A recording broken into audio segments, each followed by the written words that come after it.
Welcome to UAP Today, and this is a podcast brought to you by the UAP Medical Coalition. You can learn more about the UAP Medical Coalition. You can even join there at uapmed.org. This is episode 2. We really are doing our best, at least I am. I'm doing my best. I know all of our team members at UAP Med are doing their best to get these podcasts to you as frequently and as soon as possible. We are hoping to do them weekly, and not just this single podcast, but to also have international updates from people around the world.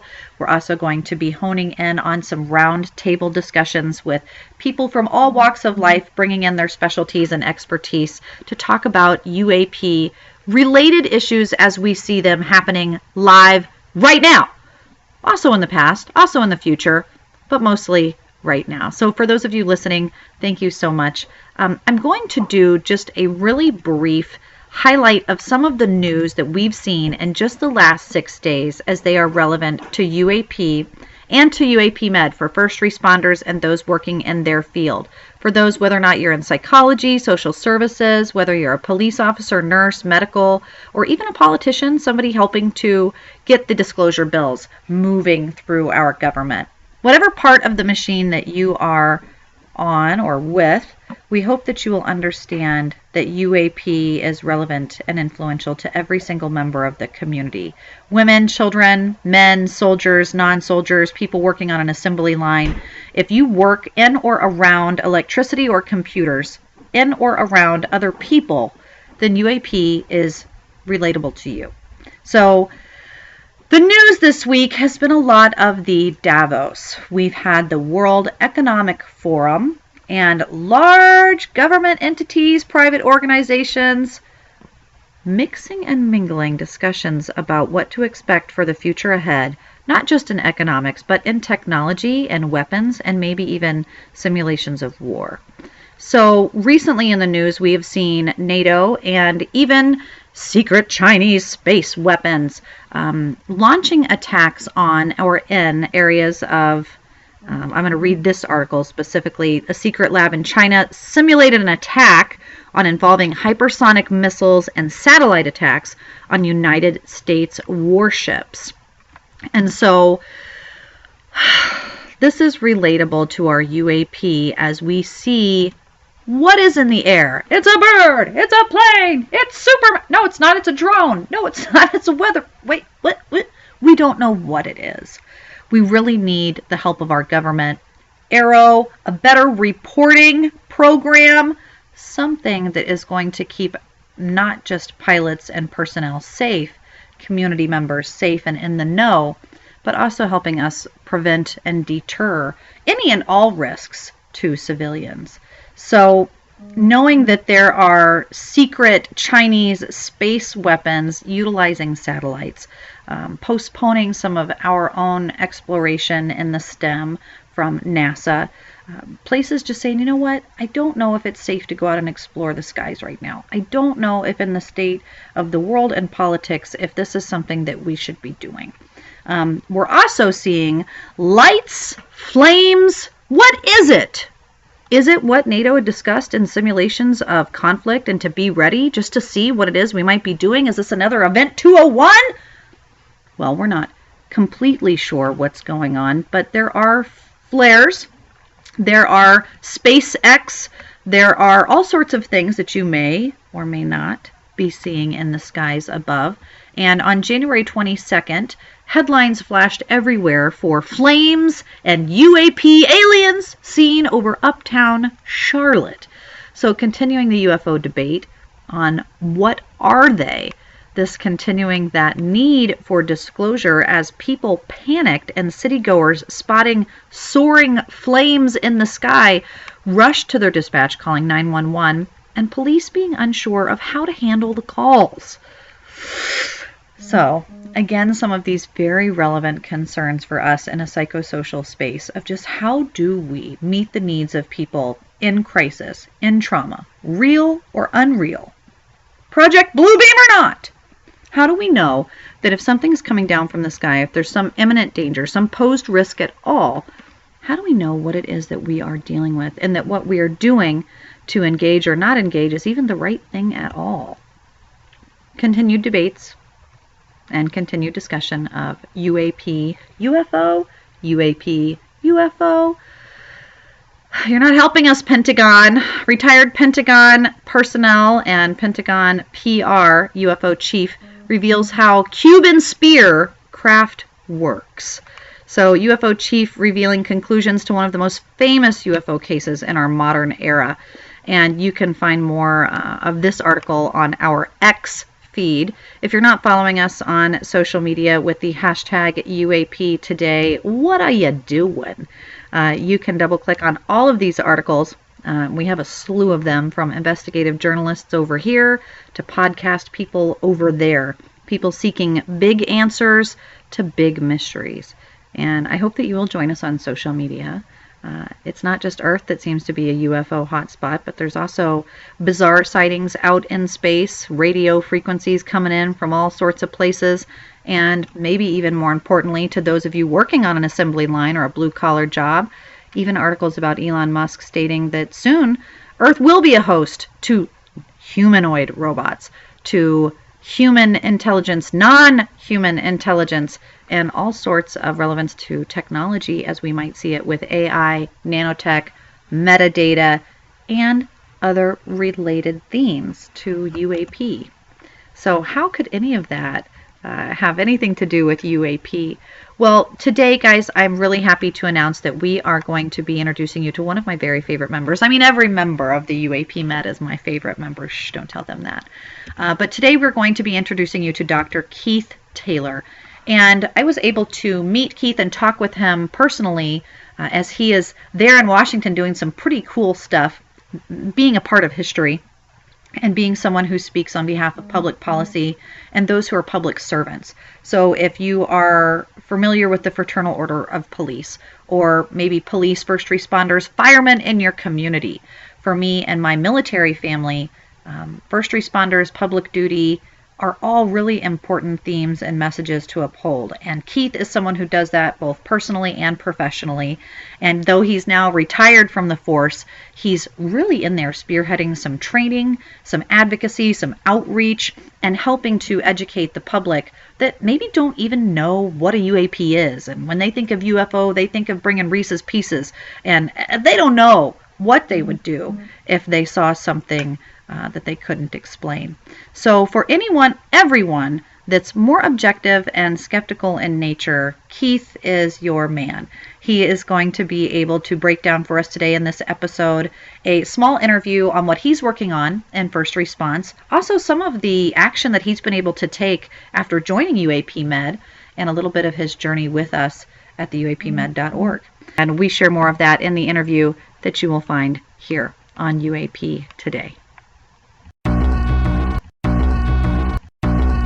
And this is super exciting for me. My name is Sarah Soderlund, and this is the UAP Today podcast. And this is an exciting space because this is going to allow me to share with listeners and viewers alike one of our other members of the UAP Medical Coalition, and that is Mr. Keith Taylor, Dr. Keith Taylor. And I'm ready for you to introduce everyone to a little bit of who you are, Keith. Not just cool Keith that we know of that's helping us with police and protocols, but Keith, as you are professionally. Who are you, Keith? Thank you, Sarah. And I am very honored to be with you for this podcast, for this interview. My my background is in law enforcement and emergency management. I'm currently a professor, adjunct assistant professor at John Jay College of Criminal Justice. I've done that for 6 years. Before that, I was an assistant commissioner for the Department of Corrections in charge of their intelligence bureau, where I had about 60 investigators and other different units working on reducing violence within the Rikers jails. Before that, I was a NYPD officer for about 23 years, and I served in a number of different roles. I was a internal affairs supervisor. I was a narcotics undercover for a couple of years, a policy analyst for the police commissioner's office of management and planning, and I was a emergency service unit supervisor. Most people think when they see that unit, they think of SWAT because of the way they dress and the weapons they carry. But they're also heavy rescue um, as well. So they're all at least EMTs up to medics. They're all open water rescue divers. They are all hazmat technicians. They are all high angle rope rescue technicians. They are trained in dealing with everything from trench rescue to uh, dealing with accidents, with jaws of life. They carry all that equipment around. They are an amazing unit, very proud to be a part of that. And while I was in that unit, I was, for a time, one of the planning team managers for FEMA's Urban Search and Rescue Team for New York Task Force 1, because of my position in the department allowed me um, to apply for that unit. So Keith, you I've have, been very man, all the fortunate. jobs. What have you not done? That's Uh, crazy. Thank you for your yeah, I service. thank you, thank you. And as far as the academic side, I spent 10 years at Columbia working on my doctorate in education. I was lucky enough to win a scholarship, a full scholarship through the Department of Homeland Security to get my second master's at the Naval Postgraduate School. And my thesis was on having a national WMD law enforcement component for response. During that time I was attending, we were dealing with threats of CBRNE, threats of dirty bombs and biological agents and other things being used against the American populace from foreign adversaries.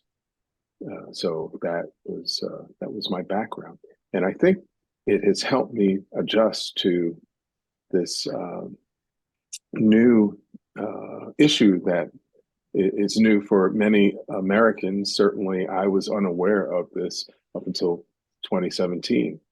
And that issue is this issue of UAPs, unidentified anomalous phenomena, and the admission by the United States government that they exist. They exist. That admission, I think, is important, though we're not getting the disclosure that we need to have the proper response. And this is why I love having you specifically, Keith, on the show, is your expertise, decades, just groundwork, but also education to back that up for those of us working in policy and legislation. I'm hopeful that for those listening, if you have questions, if you're a fellow professional, if they can reach out and find you, but also at the uapmed.org to be able to find resources that help in this way. But today, and you introduced it, I couldn't have said it better myself. And I, of course, want to know what got you interested. If maybe it wasn't just like the news headline one morning and you thought, what? Because you're already doing, basically Batman Gotham stuff when you talk about doing undercover and doing that, like you're in the middle of doing all of the things. How can it get any crazier? And now we have this. So 2017, was there something that happened specifically to you personally that brought you into this realm? No, no, it was the December New York Times article, the release of the 3 videos that were substantiated by the Department of Defense as being legitimate. But even then, I wasn't really sort of agnostic. I was dealing with a lot of other things, didn't have a lot of time for it. It wasn't until I saw in 2020 James Fox's movie, The Phenomenon, that I realized that this is really something that should be paid attention to. You have all these very credible individuals in this documentary talking about their experiences, the different types of events that have occurred, and the pushback from various places against releasing information to the general public, various reasons. I then decided to educate myself as best as I could. I was watching a lot of uh, uh, videos of people who are from various backgrounds and disciplines talking about this issue. Got a lot of books that really explain the historical narrative that this was not something brand new or just occurred in 2017, but actually has a long history of UAP interacting with humanity. And that it's not just an American issue, it's a worldwide issue and has been. Um, and so I looked at this um, and said, what can I do with my background to contribute to helping to get disclosure and to helping American society adjust to this new reality? Not really new, just new in terms of having governmental confirmation. And so I said, well, law enforcement's my background, emergency management. Maybe there's something I can do to assist with that. And so I got involved with UAP Med, and I also was lucky enough to get into the hearing to hear one of the whistleblowers testify to Congress on July 26th. It was History. like watching, it wasn't like watching, it was watching history. To Yeah. have someone who's highly, super highly classified, talking under oath, based on his investigation that was a part of the intelligence community inspector general's focus on his allegations, not just that he discovered something that was unusual and got harassed because of it, but that those things that he discovered and the people, the firsthand witnesses to those programs that were not known to Congress, which is responsible for them, that they actually exist. And so that really made me realize that I needed to sort of step up my game and just, as a law enforcement person, not with a lot of understanding or history around UAP, that I need to just sort of educate myself and get other people aware of this. And so with that, we collaborated on a white paper that's available on the UAP med.org website, where it clearly asks how can what should be happening in terms of the government providing some guidance to public safety professionals. So we're talking not just about law enforcement or fire, EMS, the folks that are on the ground responding to incidents, but also the folks that have to deal with the consequences of those incidents. So the hospitals, the mental health professionals, lots of stakeholders involved. And this is a massive issue. We don't know what we don't know. So we don't know the frequency of these events. We don't know the extent, the type and kinds of possible interactions, except for what people tell us. And folks have been saying that they've had various types of interactions with non-human intelligence for many years. Some might call everything from sightings to contacts to encounters, which may include abductions. So the encounters may not be positive or they may be positive. And those are things that we have to adjust how we do business, basically. So that means the DSM-5 needs to include this new reality instead of the way it was previously.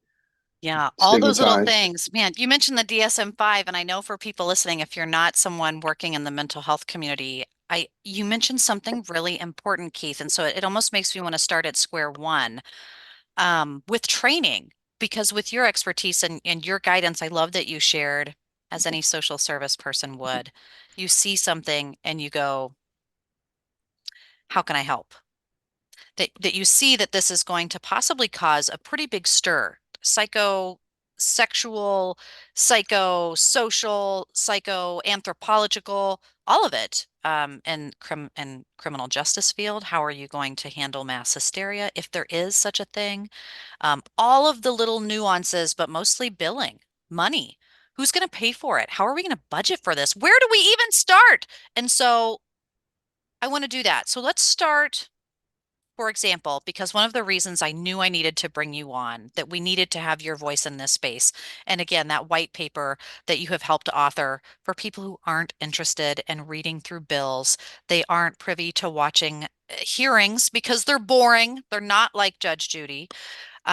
And if you don't have the opportunity to go and be there and be a part of history, you still want to know what's going on because it's relevant. So that paper, I think, is something people can read. They can present to their own professional expertise, their field, and say, hey, this is a discussion we need to have. Where can I fit in? Kind of like you have.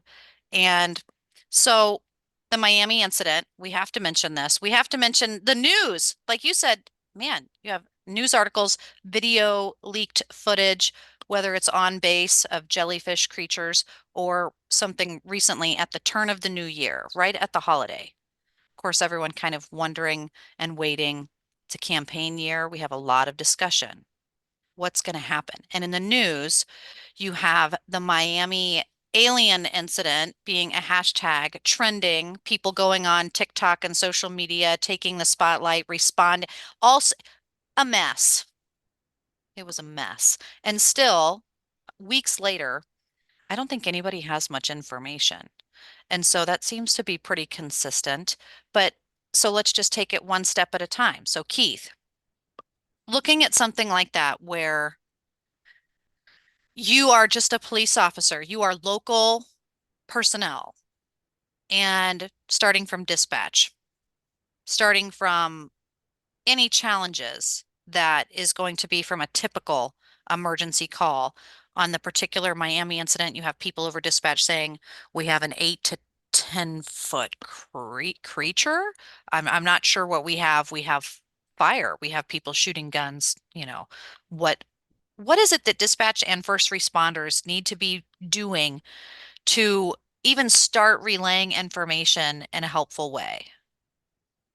Well, standardized protocols would be a start. Having some idea of what to do if an incident occurs, um, and that those directions be based on substantive information that will keep those first responders safe and secure and allow them to help the people that are calling them for help. Those are things that I think should be the focus. And we don't have yet any kind of infrastructure for government to allow for the reporting of incidents. What we have 911. Hmm. People can call and say, "Hey, there's something unusual here," but we don't have anything or any ability for the first responders when they arrive to do anything to help those who are calling. Um, they don't have any ability to understand if maybe they're driving into or entering some sort of hot zone. There's magnetic radiation. They don't have any type of equipment to allow them to know that they are being exposed to some harmful um, things that they can't feel or see or touch. And so we know that the government has done studies on individuals who've been injured physically by UAP. Dr. Nolan at Stanford University has done, Dr. Kit Green, they've done studies on individuals who have received brain damage as pilots as a result of having close proximity to unidentified anomalous phenomena, craft. So So right there. we know that there's, yeah, Dang. we know that I there think is, about someone calling and being like, fire, what's your emergency 911 is, and that dispatcher has buttons, police, fire, ambulance. And at this point, what you're telling me and what we do see in the research is that there could be some hazards. There could be some risks. So what do our police, fire, and EMS responders maybe need to be wearing or doing, or what do you think that those protocols might look like, or what changes do you think would even? well, the changes have to come from say DOD or Department of Homeland Security. It has to come from the folks with the information, the intelligence community. They have the knowledge. They have to share some of this just defensive information to allow public safety professionals to safely deal with whatever they come across, and also to adequately assist those they're trying to help. It's really sort of a crime that this information is so closely held that public safety professionals doing their best may be putting themselves in harm's way because they don't have that information. And I can easily compare this to what happened over 20 years ago when you had the 9/11 terror attack. You had the Department of Defense stood up. I'm sorry, Department of Homeland Security stood up. And then you had an intensive effort to train first responders on how to deal with the types of encounters, the CBRNE encounters that previously was not a focus of American policing. But today you have officers routinely carrying around radiation pagers, or they have masks to protect them if something does happen. They have some level of training on how to address the types of issues that would come up in those types of mass casualty incidents. And that is not by coincidence. It's because the government determined that they needed to spend the funds to get the equipment, to get the training, and to develop the policies to allow public safety professionals to deal with these issues. We need the same kind of effort given to allow public safety professionals to adequately deal with encounters, whether they be sightings or some sort of contacts or encounters that may include abductions, to allow public safety professionals to adequately help the public. But it requires more than simply training and equipment, sensors, detection equipment, or policies. It requires an infrastructure that the federal government needs to create and implement. Much like they started Arrow to allow federal employees and the military to report UAP through Arrow. They need to create a similar kind of infrastructure for the reporting of various types of unusual incidents involving UAP to the government, to allow for a level of accountability that doesn't exist currently. So if you see something unusual or have some sort of encounter, you're kind of left to your own devices. And if you get injured, hospitals are not really going to understand what to do. Yeah, Scully and Mulder are just not in everybody's town. And the mental health community is not going to be of much assistance either, because they're not prepared, not trained in that assessment or those. So immediately, Keith, my brain just sparks in a thousand different ways of questions that I want to ask you, and I'm sure listeners are hearing those wormholes, those rabbit holes, where of course I want to ask you, what the heck? Why is the FBI doing Enigma Labs over here if you've got Arrow over there? Why the heck? What do you think? Do you think that they have the technology and are not telling us, and now we're, but that's not going to help listeners who are wondering, much like yourself, how do I help? So, how can someone listening in, maybe they're military, maybe they're a nurse, maybe they're a teacher. What do you see about the responsibilities distributed and the kind of challenges and maybe even opportunities in a UAP event? Okay, so in terms of helping, I think, and this is this is sort of a tall task to ask of those who don't have a lot of interest or concern about this issue, is to try to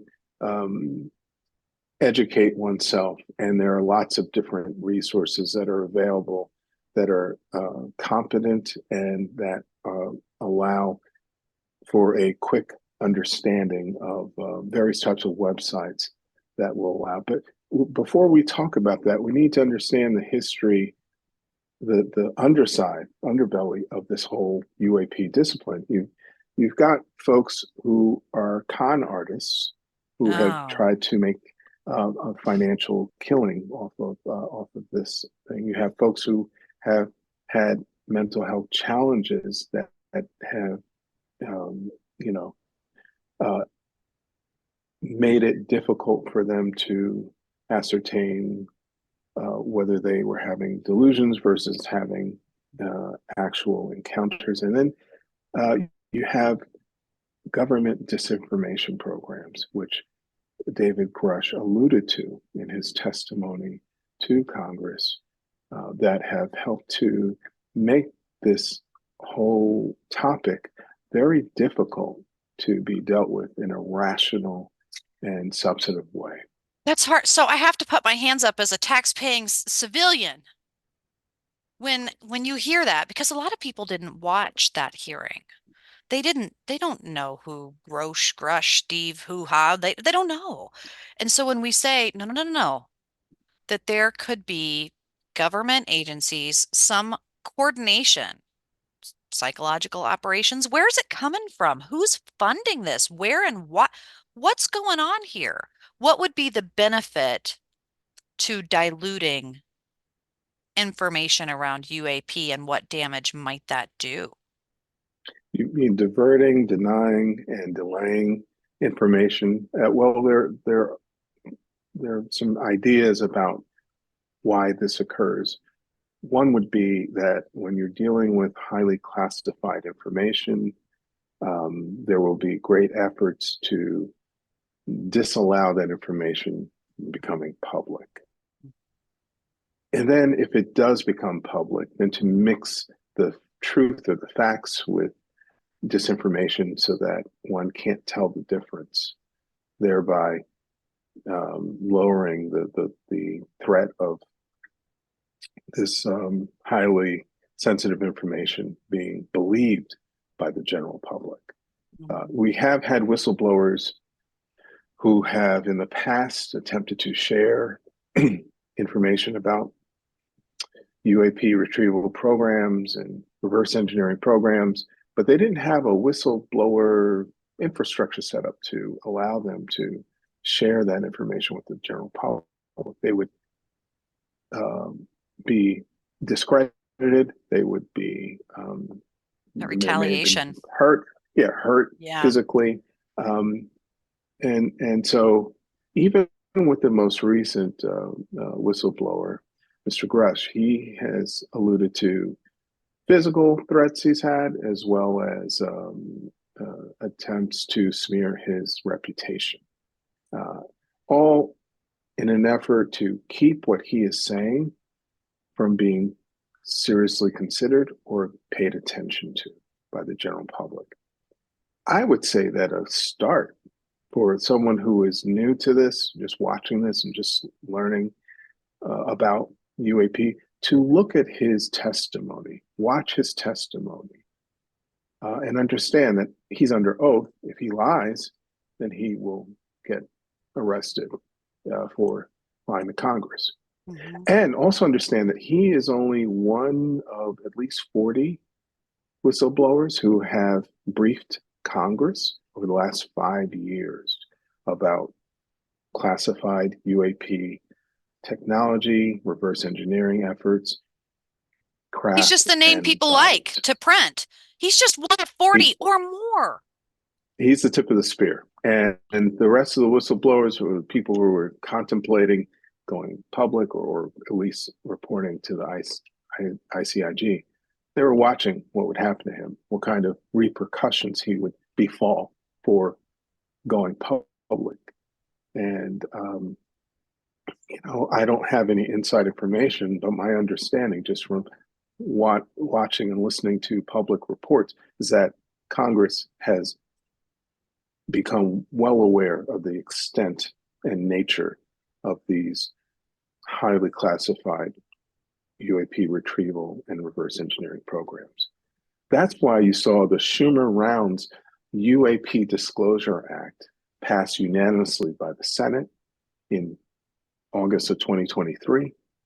And unfortunately, it did not make it through the entire process intact. But that's another really important document to read. It's about 67 pages or so, but the language makes it clear that the government has in its possession NHI, or non-human intelligent bodies that are not human, but are intelligent entities, as well as craft, parts of crafts, and most likely intact crafts, and that defense contractors also have these things. And so That's where I think, and I would love to do, and I know, Keith, you will be joining us on our UAP Med Today round tables where we do on the ground discussions. I think the discussion of the NDAA, why it passed, what we liked, what we did not, will be important. So I know we're here in the last 10 minutes. I want to be able to allow people to really hear your message. Like, I know that people in training and first response, they might have some nature of how to handle an unknown threat or an unconventional scenario. But for those listening, whether or not it's supporting UAP Med and our own policies and litigations and efforts and just research, what would you say is a way right now through training and education that you're working feet on the ground to make the change that we need to see happening? well, what I've done with a couple of other law enforcement professionals is created a journal article and submitted it to a major police publication, detailing what this hypothetical training of officers about UAP would look like. There are some presumptions about it, like I don't know what the federal government would provide in terms of defensive tactics, um, sensor equipment that is effective to allow officers to know that there's danger. But what we've done is just looked at broadly the types of things that would be necessary for this type of training. So the first thing would be providing a historical narrative, allowing individuals who know nothing about this, which is most of the population, to become familiar with some well-cited Yeah, they're not going to events bring that Reese's occurred. Pieces. They need to know how to really deal with it. Also, what they could do to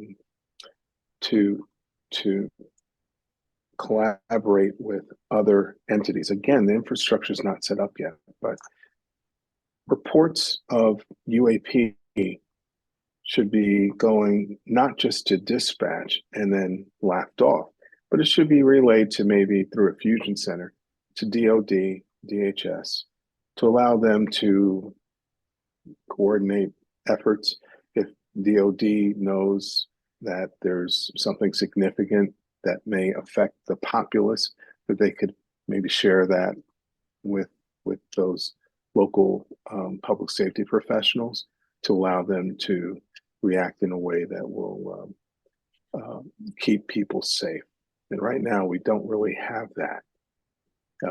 We don't. And you said a dirty word in there, Keith. You said fusion center. And I know for anybody working in engineering, communications, politics, even conspiracy theorists out there, their ear perked at HARP or fusion center or military budget dispatch when you had mentioned private people being interested in weaponry and advanced technology.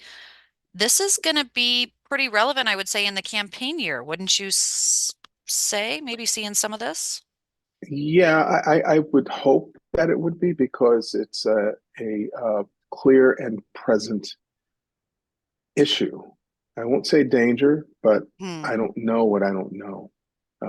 But some of the other things that this training would probably be most useful is helping public safety professionals understanding the physical and psychological impact of those who experience these things, um, understanding how to communicate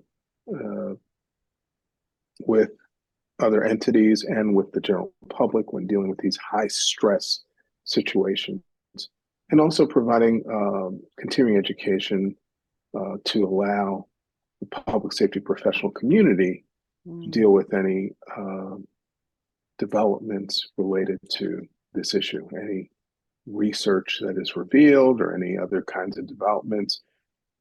It simply, by providing knowledge to public safety professionals, that provides them the ability to provide much better services to protect and keep communities safe.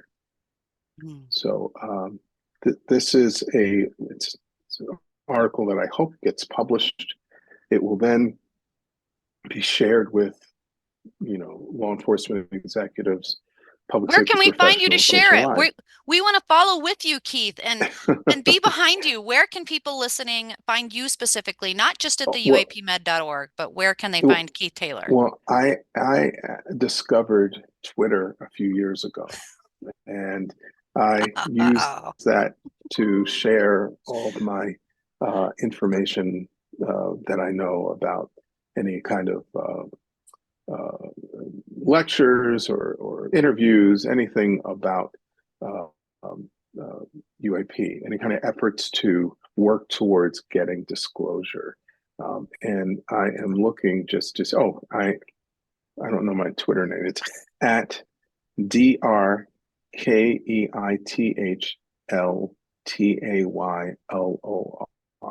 So it's All at right. Dr. Keith L. Taylor. And that's Dr. one way to Keith. quickly reach me. Perfect. I was just going to say, at some point, I'd love for there to be a law enforcement equivalent to what UAP Med is. So having law enforcement professionals focus on the specific needs and concerns that they have about how to address this issue. We haven't even talked about paranormal activities of various types of how many cattle, for instance, have been lost over the last 100 years in the Agriculture, Midwest. farmland, just viruses, metadata. It's all relevant. But like you said, I think that's why people need to tune in every week. That's why people need to follow along, follow you on X, on Twitter, on all the places they can find at Dr. Keith L. Taylor. And then if they do struggle with that, you can go to uapmed.org and go to our About Us. You can see all the professionals, people working in their field of study, just like Keith, trying to spearhead hopefully some much needed movement, growth, communication, public outreach around UAP. This is going to be a real thing. So, Keith, any last words? Yeah, I just wanted to mention also that I had the good fortune of coming into contact and becoming friendly with a gentleman named Richard Lang. He helped head up investigations for OSAP and was mentioned in this sequel to Skinwalkers at the Pentagon. That book, which names escape me, Dr. Lukaski, who was the program manager for the DIA over that, he said good things about Mr. Lang. Mr. Lang put together a book dealing with this very issue, and UFO investigations for police, fire, EMS. And it is based on his 30 years of experience of going and investigating these types of incidents on behalf of OSAP. So Back read this, years ago.